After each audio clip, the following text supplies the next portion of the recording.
விஷ்ணு பகவான் கருடனை கைலாச மலையின் வெளியே காத்திருக்க விட்டு சிவனை தரிசிக்க சென்றார். கருடன் காத்திருந்த போது நுழைவாயிலுக்கு அருகில் ஒரு அழகான பறவையை ரசித்து பார்த்தான்.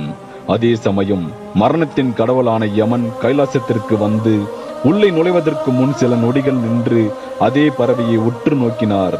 பின்னே உள்ளே சென்றார். யமன் பறவைக்கு தீங்கு செய்து விடுவார் என்று கவலைப்பட்ட கருடன் பறவையை விரைவாக தொலைதூர காட்டிற்கு சென்று விட்டு வந்தான்.